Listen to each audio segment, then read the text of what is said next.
How wonderful would it be?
Good morning. Welcome back. So, just wanted to check in. I don't have a ton of new things happening. I just kind of have like continuations of stuff. I don't know if I've ever mentioned, if you're following like my Instagram or my Facebook, you probably already know, but I do pottery as well. My master's degree is in ceramics, and the fiber part is just something that has kind of happened from, you know, childhood, really. My grandma taught me, and fiber just kind of kept growing and growing and growing. Sorry if the light's weird. I just noticed like the sun came out. It rained here yesterday, which made it smell amazing and beautiful, and now the sun's coming out and it's really bright.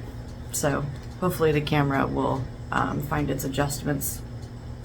But my ceramics, this is one of the mugs that I made. It's probably one of my newer ones. I really love it. It's a nice like creamy beigey with really lovely blue. I'm having my coffee today. It's my second cup. I know I should probably stop at one, but it was one of those days. So let's see. I will start with my birch cowl. I'm clicking right along with my Wonderland yarns on that. It's coming together. Definitely coming together. I have to move the microphone. I hope that wasn't an annoying sound. So that's how much I have left. At this point, I am just knitting away on this little guy.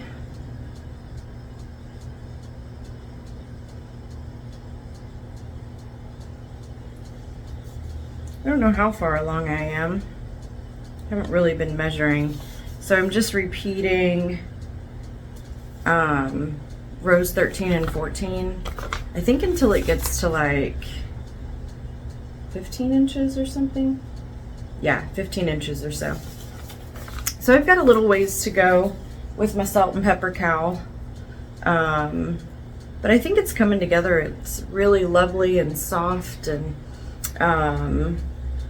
you know, whenever you're kind of in that repeating pattern, even though you have to count like 5, yarn over, knit 2 together, slip, slip, knit, it just kind of becomes repetitive and meditative. And you know, I had a student the other day in pottery class. I was talking about this particular cowl, and I was telling her how, you know, she's like, oh, is crochet easier or is knitting easier? And I said, well, it kind of just depends on your brain. Like sometimes I think crochet is easier because I can just mindlessly, you know, knot yarn together in this beautiful crochet pattern.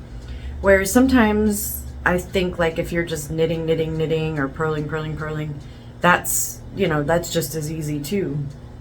But some of these repetitive charts, you know, when you really get going, they can be meditative in their own way, and you don't really even think about it. You're just kind of slip, slip, knit, you know, knit 5, knit 2 together, knit 9, whatever, you know. And so I can't really say that one would be easier than the other. I do continental style knitting. I think that's because of my crochet background, because whenever I tried to do, is it throwing? I always get those two confused in my brain.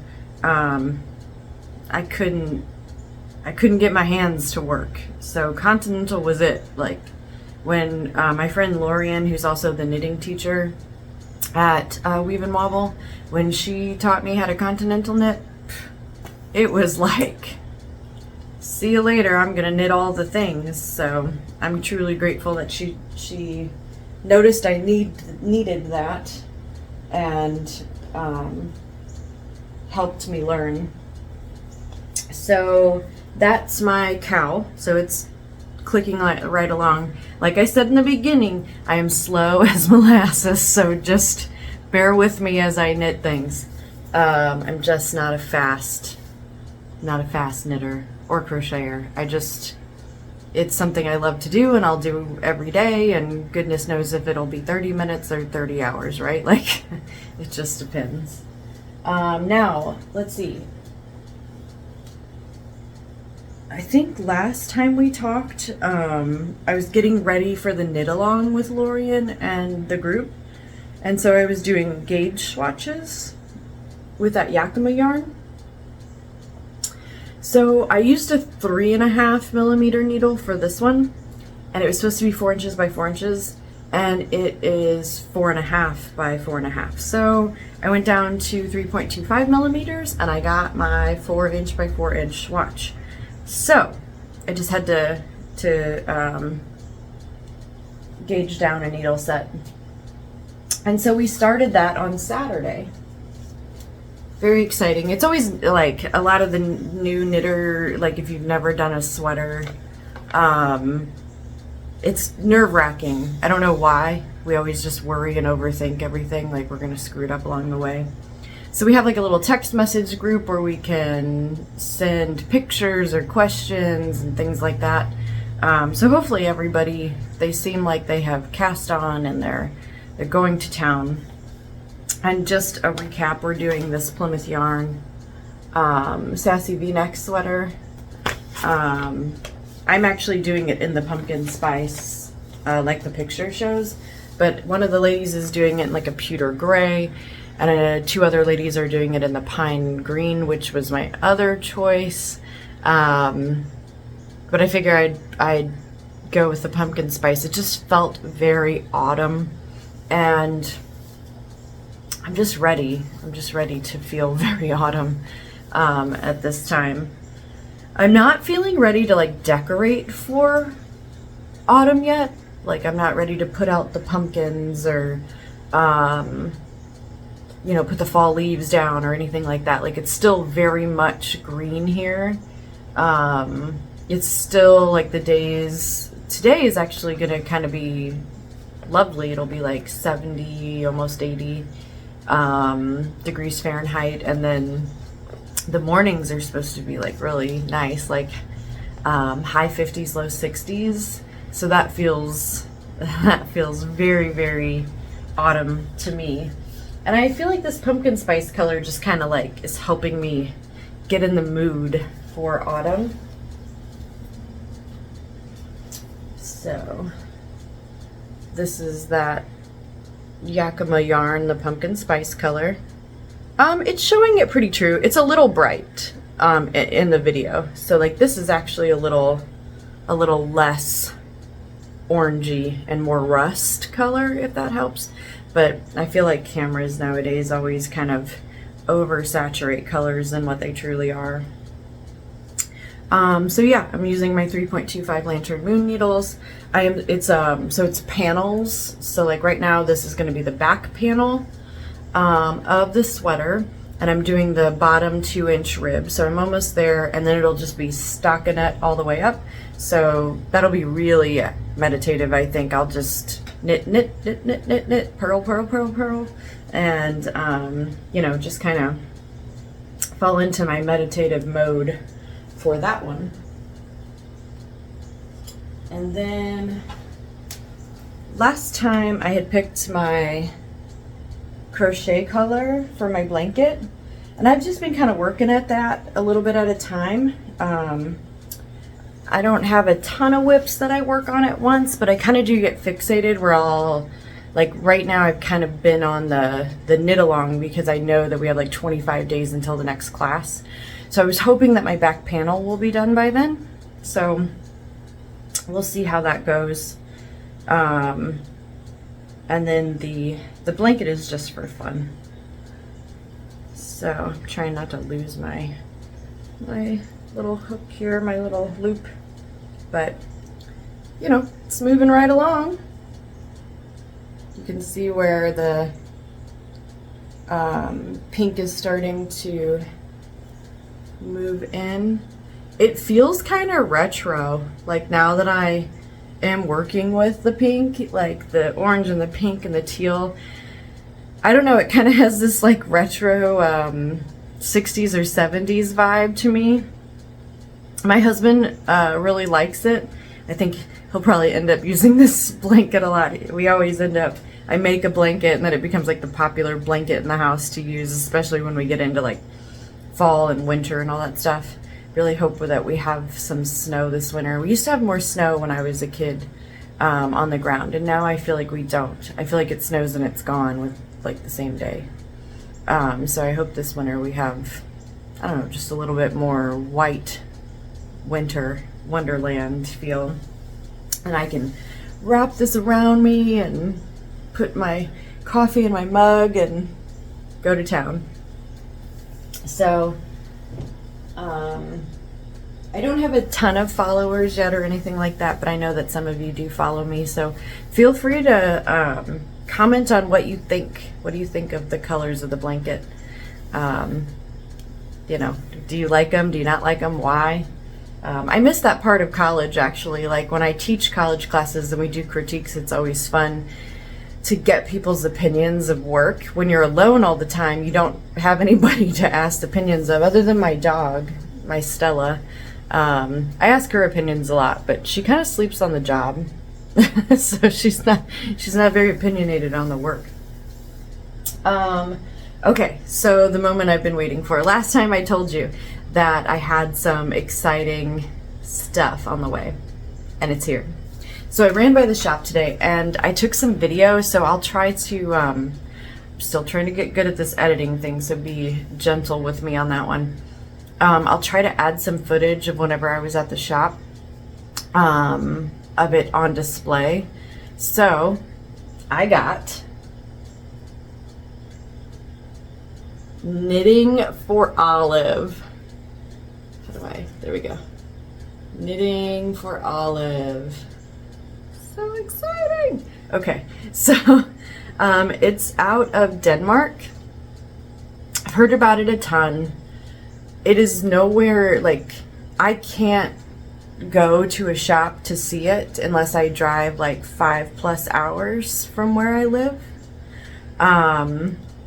And since I'm a yarn shop owner, I thought if I feel the need to want to squish this yarn and feel it and see what it's like, there's got to be other fiber addicts like myself that need to see this in person. So it took me a little bit to figure out how to order it, figure out how the shipping works overseas, how to exchange currency, like doing a Danish, I think it's krona, to $1. Like I had to get the conversion and Google out and see what that looked like in dollars versus krona. So that was kind of cool learning experience for me. And I started out ordering Knitting for Olive Pure Silk, and then I got the Knitting for Olive Cotton and Merino. Let me see how there we go. Cotton and Merino. And I ordered just a few out of curiosity. I ordered like 3 colors of Knitting for Olive Compatible Cashmere.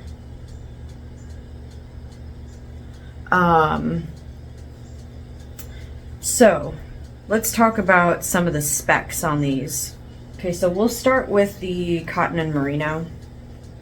I love cotton blends. I have a couple of like cotton blends like cotton and bamboo, cotton and alpaca, cotton and different wools. So this is merino. I also have like Brooklyn Tweeds Dapple, which is a cotton wool blend, Moon Shadow, which is the cotton alpaca. And if you guys ever want to see these certain yarns, let me know, and I can do a little video on them and talk about their specs a little more.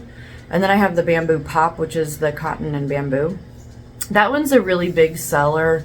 I think it's the price point and the color options. The variegated ones sell the most. So that's why I went with the cotton and merino. It seems like the cotton blends do really well, and they knit up really well and have a nice drape. They wash well, you know, and just using and like wearables for life. So the cotton and merino from Knitting for Olive. This particular one is called Rose Mousse. It is a fingering weight. It is 70% cotton and 30% merino wool. It's 250 meter, 50 gram ball, which is like 173.4 yards. So you can kind of get that in your brain. So soft. And Knitting for Olive has tons of patterns. I think that's how they started. So they're like a mom-daughter company, and I think they started with patterns, and then they wanted to find yarn that was more sustainable, that came, you know, they cared about the source of their yarn and where it was coming from, and so they started digging into that, which led them into their first merino line, and then it's just grown and expanded from there in wonderful ways. I love supporting woman-owned companies like myself, and I love supporting any kind of small business, American-owned, Italy, like places that have wonderful businesses, wonderful women like myself. I want to support small places like me, and I know Knitting for Olive is starting to get really big. Which is awesome for them. Grow, girls, grow. But I wanted to bring this to my community because it's not like we can jump over to Denmark on a regular basis. So the cotton merino, I have 10 different colors, and you can look up the patterns on Ravelry or on knittingforolive.com. And they have all kinds of patterns in English and Danish and Italian and all kinds of languages. So it doesn't matter where you live in the world, you can probably find a pattern that you can understand and use Knitting for Olive. So that's the cotton merino one. Like I said, I have 10 colors of that. And then I'll do the pure silk one next. So this is just 100% pure, I think it's bure silk. I hope I didn't mess that word up. Another 50 gram ball, 250 meters, so remember about 173.4 yards. Still fingering weight. And for this being silk, I've felt so many different silks over the years. This is so soft, and it's just slightly textured, as most silks kind of are, but it's a lovely fingering weight. I'm really considering, they have a pattern called the sweatshirt sweater. I think they do it like where you hold two together to make like a DK weight, and they do like a merino mohair. I'm not a mohair fan personally, so I thought about like holding together like cashmere and the cotton merino to kind of blend my own version of that. The silk, I kind of want to do something all by itself in the silk.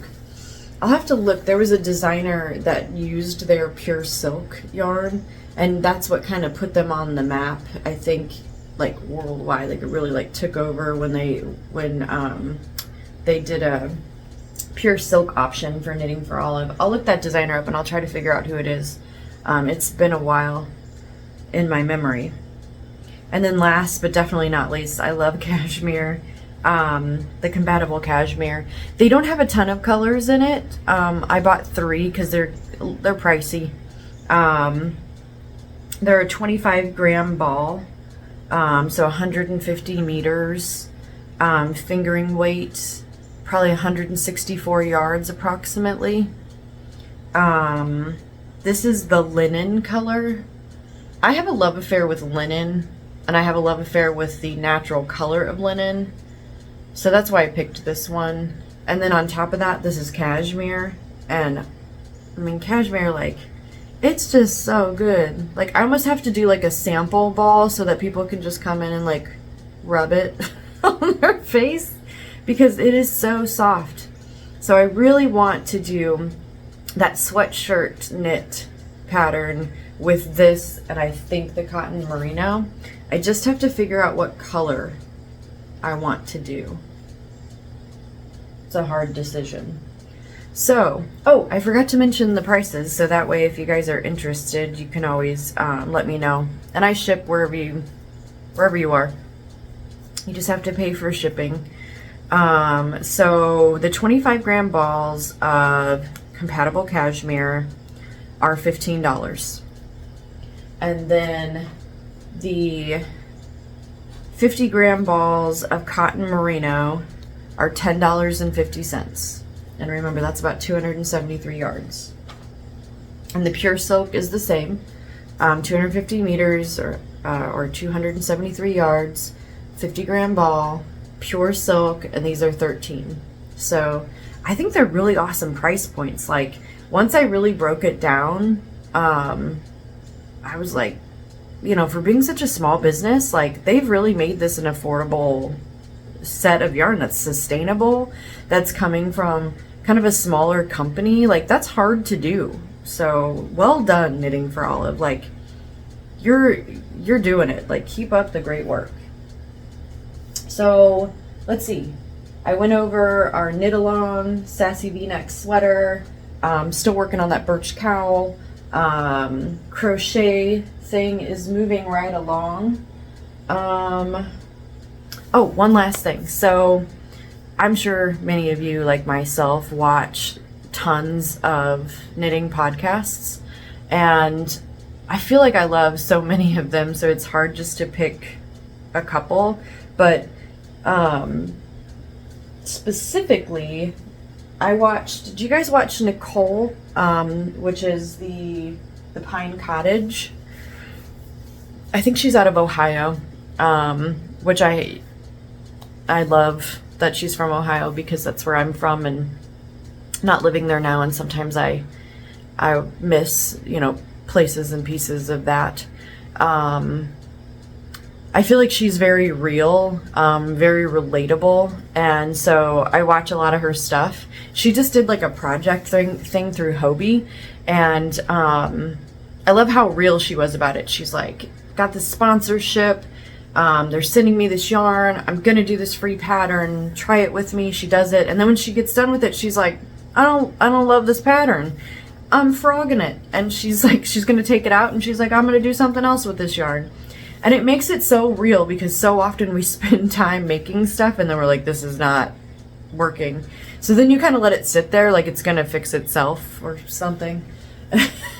And then it doesn't, and then you have to address it. So I think being confident and strong and being like, this doesn't work, frog it, be done with it, is very, very amazing. So well done, Nikol, from the Pinecottage. Like, really, really awesome. So there's something that I got from her podcast a little while ago. And then she mentioned these books she was reading, and I love to read. I try to read at least a chapter in the morning if life will allow me to do so. And she mentioned Knitting Pearls from Anne Hood. So I read that one, and it was really good. And I love short stories because they're great little, like, you don't have to get like overly involved in a book all day, because you know how like when you start reading a chapter and you're like really sucked into the book, and then you're like, I can't put it down, but I have to go to work, or I go to bed or whatever. These kind of have like an ending to them, so it's like, okay, I'm done, I'll put this down and I'll get back to it tomorrow. So I got on thrift books, which is a whole nother addiction issue. I love to buy books. And so I bought the Knitting Pearls book and I read it, and it was really good. There's some sad stories, but I wanted to read the other one. I think there's 3 total. So I got Knitting Yarns next. So Ann Hood is the editor, writers on Knitting Yarns, and started reading this one. I'm about halfway through. Again, some more stories. Like, some are sad and make me want to cry, and then other ones are happy and inspiring. But it's so interesting to see how yarn and just the life of fiber affects our lives and the memories that they hold.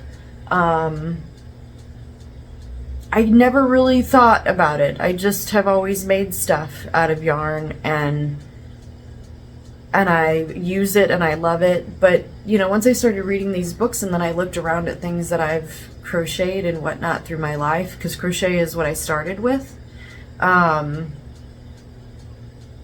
they really do hold like a memory. They hold like a space and time, and you can remember like when you were making this portion of the piece and what was happening and why you picked that color or where you were when you picked that color. So it does have its own little like storybook, which is really inspiring. Like, I love to think about that, and I love to look at that. And if you guys have any pieces that are like that for you, feel free to share. I love the story of life and how it builds together.